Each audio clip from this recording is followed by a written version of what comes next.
ഇന്ന് നമ്മൾ conditional statements ആണ് ഡിസ്കസ് ചെയ്യാൻ പോകുന്നത്.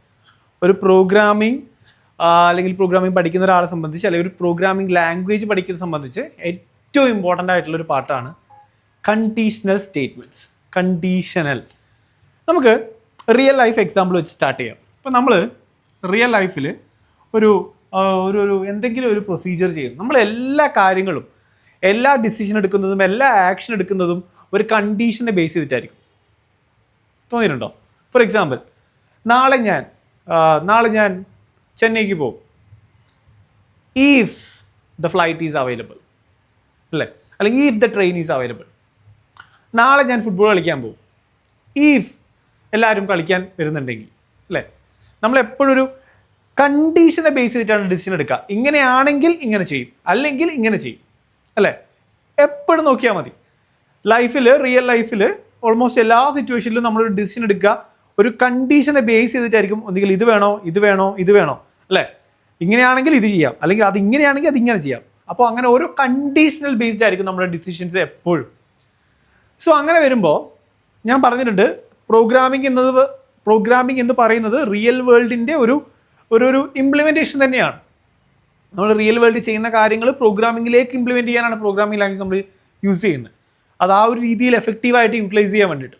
അപ്പോൾ പ്രോഗ്രാമിംഗ് വേൾഡിലേക്ക് ഈ സെയിം കൺസെപ്റ്റ് കൊണ്ടുവരണമെന്നുണ്ടെങ്കിൽ, അതായത് നമ്മൾ പ്രോഗ്രാമിങ്ങിൽ എന്തെങ്കിലും ചെയ്യുമ്പോൾ ഒരു കണ്ടീഷനെ ബേസ് ചെയ്തിട്ട് ഒരു കാര്യം ചെയ്യണം, അല്ലേ? ഇന്ന കണ്ടീഷനെ ബേസ് ചെയ്തിട്ട് ഇന്ന കാര്യം ചെയ്യണം. അങ്ങനെ നമ്മൾ പ്രോഗ്രാമിങ്ങിലേക്ക് കൊണ്ടുവരുന്നുണ്ടെങ്കിൽ അതിനു വേണ്ടി യൂട്ടിലൈസ് ചെയ്യുന്ന കൺസെപ്റ്റുകളെയാണ്, അല്ലെങ്കിൽ അതിനുവേണ്ടി യൂസ് ചെയ്യുന്ന സ്റ്റേറ്റ്മെൻറ്റുകളെയാണ് കണ്ടീഷണൽ സ്റ്റേറ്റ്മെൻറ്റുകൾ എന്ന് വിളിക്കുന്നത്. എന്താണ് കണ്ടീഷണൽ സ്റ്റേറ്റ്മെൻറ്റ്സ്? നിങ്ങൾ മറ്റ് പ്രോഗ്രാമിംഗ് ലാംഗ്വേജ് ഏതെങ്കിലും പഠിച്ചിട്ടുണ്ടെങ്കിൽ, ലൈക്ക് ജാവയൊക്കെ പഠിച്ചിട്ടുണ്ടെങ്കിൽ, അവിടെ നിങ്ങൾക്ക് ഈഫ് ഉണ്ട്, സ്വിച്ച് ഉണ്ട്. ഈ ഈഫിൻ്റെ അകത്ത് തന്നെ ഈഫ് എൽസ് ലാഡർ എന്നൊക്കെ പറഞ്ഞ സാധനങ്ങളുണ്ട്. അപ്പോൾ ഇങ്ങനെ പല സാധനങ്ങൾ നിങ്ങൾ പഠിച്ചിട്ടുണ്ടാവും. പക്ഷേ പൈത്തണിലേക്ക് വരുമ്പോൾ നമുക്ക് ഈഫ് മാത്രമേ ഉള്ളൂ, സ്വിച്ച് നമുക്ക് ഇല്ല. ഓൺലി ഈഫ് മാത്രമേ നമുക്ക് ലേൺ ചെയ്യാനുള്ളൂ. ഈഫിൻ്റെ കുറച്ച് ഞാൻ ഈ നേരത്തെ പറഞ്ഞ പോലെ ഈഫ് എൽസ് ലാഡർ ഇങ്ങനെയുള്ള കുറച്ച് സാധനങ്ങൾ വരുന്നുണ്ട്. പൈത്തണിൽ പക്ഷേ ഈഫ് മാത്രമേ നമ്മൾ പഠിക്കുന്നുള്ളൂ. ഈഫാണ് യൂസ് ചെയ്യുന്നത്. ഈഫിൻ്റെ കുറച്ച് വേരിയേഷൻസ് ഉണ്ട്. ഈഫ് ഉണ്ട്, ഈഫ് എൽസ് ലാഡർ ഉണ്ട്. നമുക്ക് ഓരോന്നോരോന്നായിട്ട് പഠിക്കാം. സോ നമ്മൾ പഠിക്കാൻ പോകുന്നത് ഈഫ് സ്റ്റേറ്റ്മെൻറ്റ്സ് ആണ്. Okay, if. So conditional statements ആണ് നമ്മൾ പഠിക്കാൻ വേണ്ടി പോകുന്നത്. സോ ഞാൻ നേരത്തെ പറഞ്ഞ പോലെ പ്രോഗ്രാമിങ്ങിലേക്ക് വരുമ്പോൾ നമ്മൾ റിയൽ ലൈഫിൽ നമ്മളിപ്പോൾ ഒരു കാര്യം, നമുക്ക് രണ്ട് കാര്യം ചെയ്യാനുണ്ട്. ഫോർ ഒരു സിമ്പിൾ എക്സാമ്പിൾ ഞാൻ പറയാം. അതായത് ഇന്ന് അല്ലെങ്കിൽ നാളെ ചെന്നൈ ഫ്ലൈറ്റ്, ഓക്കെ, ചെന്നൈയിലേക്കുള്ള ഫ്ലൈറ്റ് അവൈലബിൾ ആണെങ്കിൽ, അല്ലേ? ഈഫ് ചെന്നൈ ഫ്ലൈറ്റ് അവൈലബിൾ, അല്ലേ? നമ്മൾ റിയൽ ലൈഫിൽ ചെയ്യുന്നതാണ് available. Then I will travel, അല്ലെങ്കിൽ ഐ വിൽ ഫ്ലൈ ടുമോറോ. അല്ലെങ്കിൽ എൽസ് ഐ വോണ്ട്. ഇതൊന്ന് ശ്രദ്ധിച്ചു നോക്കുക. Okay, if Chennai flight is available, okay, if Chennai flight is available, ഇതൊരു കണ്ടീഷനാണ്, അല്ലേ? ചെന്നൈ ഫ്ലൈറ്റ് അവൈലബിൾ ആണെങ്കിൽ ചെയ്യേണ്ടത് ഇതാണ്, അല്ലേ? Then I will travel tomorrow, അല്ലെ വിൽ ഫ്ലൈ ടുമോറോ. അവൈലബിൾ അല്ലെങ്കിലോ, ഇത് നോ ആണെങ്കിലോ, then I won't do it, I won't travel. So ഇവിടെ നിങ്ങളൊരു ഏറ്റവും ഇമ്പോർട്ടൻ്റ് ആയിട്ടുള്ള കാര്യം ശ്രദ്ധിക്കുക. ഈ സ്റ്റേറ്റ്മെൻറ്റും ഒരിക്കലും നമ്മൾ ഒരുമിച്ച് എക്സിക്യൂട്ട് ചെയ്യില്ല, അല്ലേ? കണ്ടീഷനെ ബേസ് ചെയ്തിട്ട് ഫ്ലൈറ്റ് അവൈലബിൾ ആണെങ്കിൽ പോവും, ഇല്ലെങ്കിൽ പോവില്ല. പോവുകയും ചെയ്യും, പോവില്ല. രണ്ട് ആക്ഷൻ നമുക്ക് ഒരുമിച്ച് ചെയ്യാൻ പറ്റും? ഇല്ല. ഏതെങ്കിലും ഒരു ആക്ഷൻ ആയിരിക്കും നമ്മൾ ഒരു സമയത്ത് ചെയ്യുക, അല്ലേ? ഒന്നുകിൽ ട്രാവൽ ചെയ്യും, അല്ലെങ്കിൽ ട്രാവൽ ചെയ്യില്ല. ട്രാവൽ ചെയ്യില്ല, രണ്ടും ഒരുമിച്ച് നമുക്ക് ഒരിക്കലും ചെയ്യാൻ പറ്റില്ല. സോ ഇവിടെ ഏതെങ്കിലും ഒന്ന് മാത്രമേ നമ്മൾ എക്സിക്യൂട്ട് ചെയ്യുള്ളൂ ബേസ്ഡ് ഓൺ ദിസ് കണ്ടീഷൻ. ഇങ്ങനെ ഇത് റിയൽ ലൈഫിലെ കാര്യമാണ് പറഞ്ഞത്. പക്ഷെ ഞാൻ എഴുതിയത് ഏകദേശം നമ്മുടെ പ്രോഗ്രാമിങ്ങിലെ ഒരു സ്ട്രക്ചർ വൈസ് ആണ്. ഇതേ കൺസെപ്റ്റ് റിയൽ ലൈഫിൽ നിന്ന് പ്രോഗ്രാമിങ്ങിലേക്ക് വരുമ്പോൾ നമുക്ക് എങ്ങനെ ഇംപ്ലിമെൻറ്റ് ചെയ്യാം, അതിനുവേണ്ടി നമ്മൾ യൂസ് ചെയ്യുന്ന കൺസെപ്റ്റാണ് കണ്ടീഷണൽ സ്റ്റേറ്റ്മെൻറ്റ്. അതിൽ നമ്മൾ യൂസ് ചെയ്യുന്നതാണ് ഈഫ് എന്ന് പറയുന്ന കൺസെപ്റ്റ്. സോ എങ്ങനെ നമുക്ക് ഈഫ് എങ്ങനെ റൈറ്റ് ചെയ്യാം, എങ്ങനെയാണ് പ്രോഗ്രാമിങ്ങിൽ എഴുതുക നമുക്ക് നോക്കാം. Okay, yes. സോ നമ്മൾ ഈഫ് ആദ്യം ഞാൻ എഴുതാൻ പോകുന്നത് ഇതതിൻ്റെ മാർജിനാണ്. Okay, let's shape. Okay, line. So consider this is the margin. Okay, ഇത് മാർജിൻ ആണ്. ഓക്കെ, സോ ഞാൻ പ്രോഗ്രാം ചെയ്താൽ സ്റ്റാർട്ട് ചെയ്യാണ്. ഈഫ് ഓക്കെ, നമ്മുടെ പ്രോഗ്രാം എഴുതുന്ന ഇൻ്റർഫേസ് ആണ് ഇതെന്ന് വിചാരിക്കുക. സോ ഇത് ഇതിൻ്റെ മാർജിൻ ആണ്, നോർമൽ നമ്മുടെ കോഡിലുള്ള മാർജിൻ. ഈഫ് ഇത് എന്തിനാണ് ഈ മാർജിൻ ഇട്ടതെന്ന് I will tell you clearly. Okay, if condition. Okay, if condition colon, ഇത് colon ആണ്. So I will tell you what is this exactly. If condition, okay, then statements. That means statement 1, statement 2, etc. ഇതിന് പറയുന്ന പേര് if block എന്നാണ്. If block. Hope it is very clear. ഇനി അതിൻ്റെ നേരെ താഴെ, ഈഫിൻ്റെ നേരെ താഴെ എൽസ്, വീണ്ടും colon. Then statement 1, statement 2, etc. ഇതിന് പറയുന്ന പേര് എൽസ് ബ്ലോക്ക് എന്നാണ്. ഓക്കെ, ഈഫ് ബ്ലോക്കും എൽസ് ബ്ലോക്കും. ക്ലിയർ? സോ ഇവിടെ കുറേ കാര്യങ്ങൾക്ക് നിങ്ങൾക്ക് ഒരു ക്ലാരിറ്റി ഇല്ലാന്നുണ്ടാവും. I will explain clearly. First ഈ കോളൻ എന്താണ്? Okay, yes. ഓക്കെ, ഫസ്റ്റ് ഈ കോളൻ എന്താണ് കോളൻ? സോ നമ്മൾ ഇപ്പോൾ ജാവയൊക്കെ ആരെങ്കിലും പഠിച്ചിട്ടുണ്ടെങ്കിൽ ഒരു ബ്ലോക്ക് ക്രിയേറ്റ് ചെയ്യുന്നത് സെമി കോളൻസ് വെച്ചിട്ടാണ്. ഒരു സെമി കോളൻ സ്റ്റാർട്ട് ചെയ്യുക, ഒരു സെമി കോളൻ എൻഡ് ചെയ്യുക. പക്ഷെ പൈത്തണിൽ സെമി കോളൻ കൺസെപ്റ്റ് ഒന്നുമില്ല. സോ ഈ കോളൻ എന്ന് പറയുന്നത് പൈത്തൺ കൺസെപ്റ്റുകളുടെ ഒരു ഭാഗമായിട്ട് വരുന്നതാണ്. പൈത്തണിൻ്റെ ഒരു സിൻടാക്സിൻ്റെ ഭാഗമായിട്ട് വരുന്നതാണ് കോളൻ. ഈ കണ്ടീഷൻ കഴിഞ്ഞിട്ട് കോളൻ ഇട്ട് കഴിഞ്ഞാൽ പിന്നെ അതിൻ്റെ മീനിങ് അതിൻ്റെ സ്റ്റേറ്റ്മെൻറ്റുകൾ വരും എന്നുള്ളതാണ്.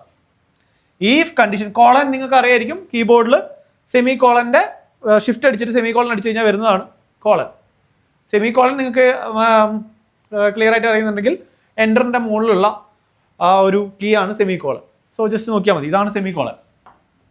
ഓക്കെ, ഒരു ഡോട്ട്, ഒരു കോമ, അത് ആ സെയിം കീൻ്റെ മുകളിലുള്ളതാണ് colon. Okay, so if condition എന്താണെന്ന് ഞാൻ പറയാം. ഈഫ് കണ്ടീഷൻ കോളൻ പിന്നെ കുറേ സ്റ്റേറ്റ്മെൻറ്റ്സ്. ഓക്കെ, ദെൻ എൽസ്, വീണ്ടും കോളൻ. ഇതും ആ എന്താ പറയുക സിൻടാക്സിൻ്റെ ഭാഗമായിട്ട് വരുന്നതാണ്. പിന്നെ വീണ്ടും കുറേ സ്റ്റേറ്റ്മെൻറ്റ്സ്.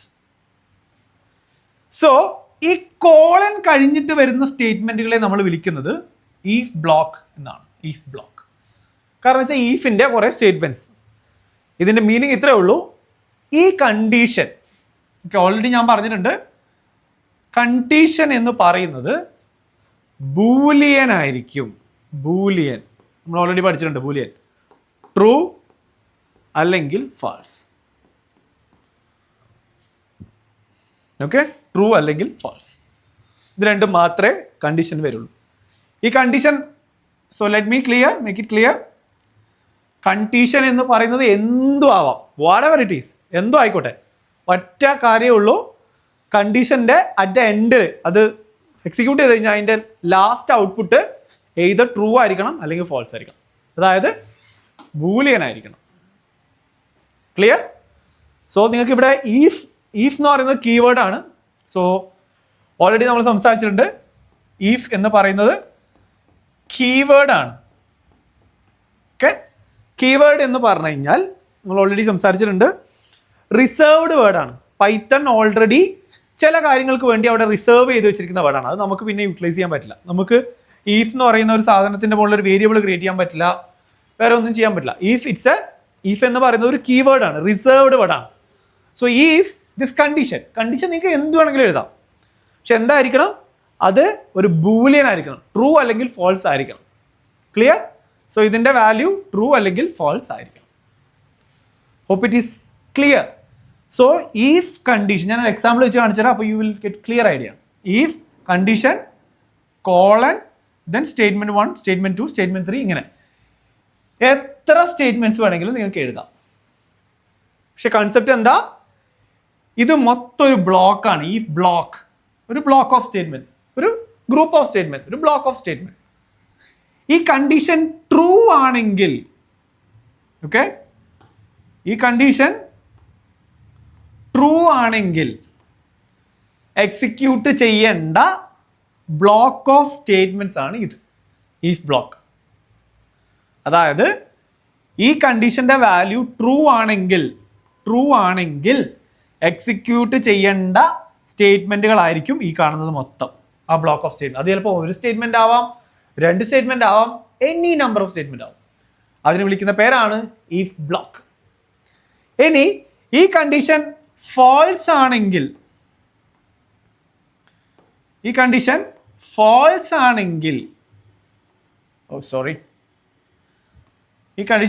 ആണെങ്കിൽ നേരെ എക്സിക്യൂട്ട് ചെയ്യേണ്ട കോഡ് ഇവിടത്തേക്ക് വരും. ഈഫ് കണ്ടീഷന്റെ വാല്യൂ, ഫൈനൽ വാല്യൂ ഫോൾസ് ആണെന്നുണ്ടെങ്കിൽ, ഞാൻ എക്സാമ്പിൾ പറയുമ്പോൾ ക്ലിയർ ആവും, അപ്പോൾ എക്സിക്യൂട്ട് ചെയ്യേണ്ടതാണ് else block. So statement 1, statement 2, statement 3, ഇങ്ങനെ. സോ ഇതാണ് ഈഫ് എൽസിന്റെ ഒരു സ്ട്രക്ചർ. ഈ എൽസ് എന്ന് പറയുന്നതും കീവേഡാണ്. ഈഫ് കീവേഡാണ്, എൽസ് കീവേഡാണ്. ഓക്കെ, ഈഫ് കണ്ടീഷൻ ട്രൂ ആണെങ്കിൽ ഈ ബ്ലോക്ക് എക്സിക്യൂട്ട് ചെയ്യും, ഈഫ് കണ്ടീഷൻ ഫോൾസ് ആണെങ്കിൽ ഈ ബ്ലോക്ക് എക്സിക്യൂട്ട് ചെയ്യും. സോ നേരത്തെ പറഞ്ഞ അതേ കാര്യം വീണ്ടും റിപ്പീറ്റ് ചെയ്യാം. ഒരു കാരണവശാലും ഈ ബ്ലോക്കും ഒരേ സമയത്ത് എക്സിക്യൂട്ട് ചെയ്യില്ല. ക്ലിയർ? ഇനി ഇതിൽ ഇമ്പോർട്ടൻ്റ് ആയിട്ടുള്ളൊരു സാധനം ഞാൻ ഒന്നുകൂടി വരയ്ക്കാം, കാരണം എന്നാലേ നമുക്ക് ക്ലിയർ ആവുള്ളൂ. Okay, C consider this is margin. Okay, so ഞാനിവിടെ കോഡ് എഴുതുകയാണ്. ഈഫ് കണ്ടീഷൻ കോളൻ, ഇവിടെ കുറേ സ്റ്റേറ്റ്മെൻറ്റ്സ്, എൽസ് കോളൻ, വീണ്ടും കുറേ statements. Consider this is actually the if block. Okay, and this is else block. Okay, if block, else block. ഇത് condition, ഇത് colon, ഇവിടെയും colon. Clear? So നിങ്ങൾക്ക് ഒരു ഡൗട്ട് ഉണ്ടാവും, ഇവിടെ ഈ സ്റ്റേറ്റ്മെന്റ് തുടങ്ങുന്നത് മാർജിനോട് ചേർന്നിട്ടാണ്. ഇവിടെ പക്ഷേ ഒരു ഗ്യാപ്പ് ഉണ്ട്. സി, ഈ വൈറ്റ് ലൈനിൽ ഞാൻ മാർക്ക് ചെയ്തിട്ടുണ്ട് ഒരു ഗ്യാപ്പ്. അതുപോലെ ഇവിടെ എൽസ് സ്റ്റാർട്ട് ചെയ്യുന്നതും ഈ മാർജിനോട് ചേർന്നിട്ടാണ്, അല്ലേ? ബട്ട് സ്റ്റിൽ ഇവിടെ ഒരു ഗ്യാപ്പ് ഉണ്ട്. ഈ ബ്ലോക്ക് സ്റ്റേറ്റ്മെന്റ്സിന് ഇവിടെ ഒരു ഗ്യാപ്പ് ഉണ്ട്. അത് പൈത്തണിൻ്റെ ഒരു സ്ട്രക്ചറാണ്. അതായത് പൈത്തണിൽ ഞാൻ നേരത്തെ പറഞ്ഞു, ജാവയിലൊക്കെ ഒരു ബ്ലോക്ക് ഓഫ് കോഡിനെ എഴുതാൻ വേണ്ടിയിട്ട് കേളി ബ്രാക്കറ്റ് ആണ് യൂസ് ചെയ്തിരുന്നത്. ഒരു കേളി ബ്രാക്കറ്റ് തുടങ്ങിയിട്ട്, അതായത് ഒരു കേളി ബ്രാക്കറ്റ് ഓപ്പൺ ചെയ്തിട്ട് കുറേ സ്റ്റേറ്റ്മെന്റ്സ് എഴുതി ആ കേളി ബ്രാക്കറ്റ് ക്ലോസ് ചെയ്യുന്നതാണ് ജാവയിലൊക്കെ യൂസ് ചെയ്യുന്ന കൺസെപ്റ്റ്. പക്ഷെ പൈത്തണിലേക്ക് വരുമ്പോൾ ആ കൺസെപ്റ്റ് ഇല്ല. ഇവിടെ യൂസ് ചെയ്യുന്നത് ഈ സ്പേസ് ആണ്. ഇതിന് വിളിക്കുന്ന പേര് ഇൻറ്റൻറ്റേഷൻ എന്നാണ്. ഇൻറ്റൻറ്റേഷൻ നമ്മൾ പ്രോഗ്രാമിംഗ് ചെയ്യുമ്പോൾ നമുക്ക് ക്ലിയർ ആയിട്ട് ഞാൻ പറഞ്ഞുതരാം. ഒരു എറർ ഒക്കെ വരുത്തിച്ച് കാണിച്ചു തരാം. ഇൻറ്റൻറ്റേഷൻ എറർ ഒക്കെ വരുന്നത് ഞാൻ കാണിച്ചു തരാം. സോ ഇപ്പോൾ ഈ കണ്ടീഷൻ, ഈ കോളൻ കഴിഞ്ഞിട്ട് നിങ്ങൾ ഒരു സ്പേസ്, ഓക്കെ, ഒരു സ്പേസ് വിട്ടിട്ട്, ഇത് നിങ്ങൾ പ്രോഗ്രാമിങ്ങിലേക്ക് വരുമ്പോൾ നിങ്ങൾ ഇൻറ്റൻഷനലി സ്പേസ് വിടാൻ നിൽക്കൊന്നും വേണ്ട. കോളൻ ഇട്ടിട്ട് എൻ്റർ അടിക്കുമ്പോൾ ഓട്ടോമാറ്റിക്കലി ഈ സ്പേസ് അവിടെ വന്നോളൂ. ഓക്കെ, if കണ്ടീഷൻ കോളൻ ഇട്ടിട്ട് എൻ്റർ അടിക്കുമ്പോൾ ഓട്ടോമാറ്റിക്കലി അവിടെ വന്നോളൂ. അത് ഞാൻ കാണിച്ചു തരാം. പ്രോഗ്രാമിംഗ് സ്റ്റാർട്ട് ചെയ്യുമ്പോൾ നമുക്ക് നോക്കാം. സോ ഈ സ്പേസ് ഓട്ടോമാറ്റിക്കലി വന്നോളൂ. ഇനി വന്നില്ലെങ്കിൽ നമുക്ക് ഇടാം. ഓക്കെ, നമ്മൾ യൂസ് ചെയ്യുന്ന എന്താണ് പൈച്ചാമ ആണെങ്കിലും ഏത് ID ആണെങ്കിലും അതിനകത്ത് ഓട്ടോമാറ്റിക്കലി എന്ത് വരും, ഈ പറയുന്ന ഇൻഡന്റേഷൻ ഓട്ടോമാറ്റിക്കലി വന്നോളൂ. ഓക്കെ, സോ ഈ സ്പേസിന് പറയുന്ന പേരാണ് ഇൻഡന്റേഷൻ. എന്തിനാ ഇൻഡന്റേഷൻ യൂസ് ചെയ്യുന്നത്? ഇതൊരു ബ്ലോക്ക്, അതായത് ഈ സെയിം ഇൻഡന്റേഷൻ, ഈ സെയിം സ്പേസ് ഇട്ടിട്ട് എഴുതുന്ന എല്ലാ ലൈൻസും എന്താണ്? ബ്ലോക്ക്, ഇഫ് ബ്ലോക്ക് ആണ്. ഒന്നുകൂടി, ഈ സെയിം സ്പേസ് അല്ലെങ്കിൽ സെയിം ഇൻഡന്റേഷൻ ഇട്ടിട്ട് എഴുതുന്ന എല്ലാ ലൈൻസും, ലൈൻ 1 അല്ലെങ്കിൽ ലൈൻ 2 അല്ലെങ്കിൽ സ്റ്റേറ്റ്മെന്റ് 1, സ്റ്റേറ്റ്മെന്റ് 2, സ്റ്റേറ്റ്മെന്റ് 3, ഇതെല്ലാം ഒരേ ബ്ലോക്ക് ഓഫ് സ്റ്റേറ്റ്മെന്റ് ആണ്. എപ്പോഴാണോ നമ്മൾ ആ സ്പേസ് തെറ്റിച്ചിട്ട് മാർജിനിലേക്ക് വീണ്ടും വരുന്നത്, അപ്പൊ എന്തായി? ആ ബ്ലോക്ക് എൻഡായി. വൺ മോർ, എപ്പോഴാണോ ആ സ്പേസ് ഇവിടെ നോക്കിയാൽ മതി, ഒന്നാമത്തേന് സെയിം സ്പേസ്, രണ്ടാമത്തേന് സെയിം സ്പേസ്, മൂന്നാമത്തേന് സെയിം സ്പേസ്, നാലാമത്തെ ലൈനിൽ നമ്മൾ സ്പേസ് ഇടുന്നില്ല, അപ്പോൾ അതിനർത്ഥം ആ ബ്ലോക്ക് അവിടെ എൻഡായി. സോ എത്ര ലൈൻ നമ്മൾ സെയിം സ്പേസ് അല്ലെങ്കിൽ സെയിം ഇൻഡന്റേഷൻ ഇട്ടിട്ട് എഴുതുന്നോ അത് മൊത്തം എന്തായിരിക്കും? ഒരു ബ്ലോക്ക് ആയിരിക്കും. സോ ഇതാണ് indentation. Similar to here also, ഇതും indentation. Okay, indentation clear? Indentation. So condition, if എന്ന് പറയുന്ന കീവേഡ്, കണ്ടീഷൻ കോളൻ, ഇവിടെ ഒരു ഇൻഡന്റേഷൻ, ബ്ലോക്ക്, എൽസ് കോളൻ, വീണ്ടും ഇൻഡന്റേഷൻ, എൽസ് ബ്ലോക്ക്. ഇങ്ങനെയാണ് ഈഫ് ബ്ലോക്കിന്റെ സ്റ്റേറ്റ്മെന്റ്. ഈഫ് എൽസിന്റെ structure, syntax. If condition true ആണെങ്കിൽ എന്ത് ചെയ്യും? ഈഫ് ബ്ലോക്ക് എക്സിക്യൂട്ട് ചെയ്യും. ഈഫ് കണ്ടീഷൻ ഫാൾസ് ആണെങ്കിൽ എന്ത് ചെയ്യും? എൽസ് ബ്ലോക്ക് എക്സിക്യൂട്ട് ചെയ്യും. സോ ഒരു കാരണവശാലും രണ്ടും ഒരേ സമയത്ത് എക്സിക്യൂട്ട് ചെയ്യില്ല. Clear? I think it's well clear. ഇതിനപ്പുറത്തേക്ക് ഇതിനൊന്നും പറയാനില്ല. നമുക്കൊരു എക്സാമ്പിൾ കൂടി നോക്കാം. സിമ്പിൾ, ഇവിടെ നിന്ന് നോക്കാം, എന്നിട്ട് നമുക്ക് പ്രോഗ്രാമിങ്ങിലേക്ക് പോവാം. So margin num equal to uh, 5. Okay, num 1, okay, num 2 equal to 8. So I declared two variables, num1, num2. Okay, so ഞാൻ ചെക്ക് ചെയ്യാണ്. if num1, ജാവയിൽ നമ്മൾ ബ്രാക്കറ്റ് ഒക്കെ യൂസ് ചെയ്യാറുണ്ട്, ബട്ട് പൈത്തണിൽ അതിൻ്റെ ആവശ്യമില്ല. Okay, if num1 greater than, നമ്മൾ കഴിഞ്ഞ ക്ലാസ് പഠിച്ചു അല്ലേ, operators. If num1 greater than num2 കോളൻ. ഓക്കെ, സോ ഇതെന്താണ്? കണ്ടീഷൻ. സോ ഉറപ്പായിട്ട് കണ്ടീഷൻ എന്തായിരിക്കണം? ബൂലായിരിക്കണം, ബൂലിയൻ ആയിരിക്കണം. അതിന്റെ വാല്യൂ either ട്രൂ അല്ലെങ്കിൽ ഫോൾസ് ആയിരിക്കും. So if num1 greater than num2 ആണെങ്കിൽ നമ്മൾ എന്ത് പ്രിന്റ് ചെയ്യുന്നു? സോ നോക്കുക, I'm putting a gap. Okay, so ഇവിടെ ഗ്യാപ്പ് ഇടേണ്ട ആവശ്യമില്ല. ഓക്കെ, ഐ മീൻ വരയ്ക്കേണ്ട ആവശ്യമില്ല. Print num1 is bigger. Okay, then ഒറ്റ ലൈനേ ഉള്ളൂ. ഈ ഇഫ് ബ്ലോക്കിൻ്റെ ഒറ്റ സ്റ്റേറ്റ്മെന്റേ ഉള്ളൂ, വെറുതെ പിന്നെ എഴുതേണ്ട ആവശ്യമില്ല. എൽസിൽ എന്തെഴുതുന്നു? പ്രിന്റ്. സി സെയിം ഇൻഡന്റേഷൻ ആയിരിക്കും.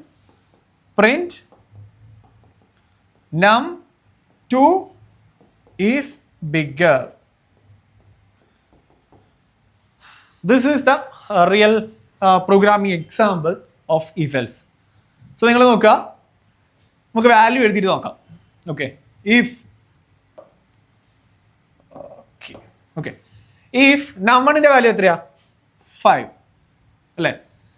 ഗ്രേറ്റർ ദാൻ num2 അല്ലെ എത്ര? 8. അപ്പം അതെങ്ങനെ വായിക്കാം? 5 8 വലുതാണ് അല്ലേ? 5 ഗ്രേറ്റർ ദാൻ 8 ആണോ? അല്ല. സോ ഇതിന്റെ വാല്യൂ എന്താണ്? ഫോൾസ് ആണ്. 5 8 വലുതല്ല. സോ ഫോൾസ് ആവുമ്പോൾ നമ്മൾ എങ്ങോട്ട് പോവും? എൽസ് ബ്ലോക്കിലേക്ക് പോവും അല്ലേ? സോ എന്ത് കിട്ടും?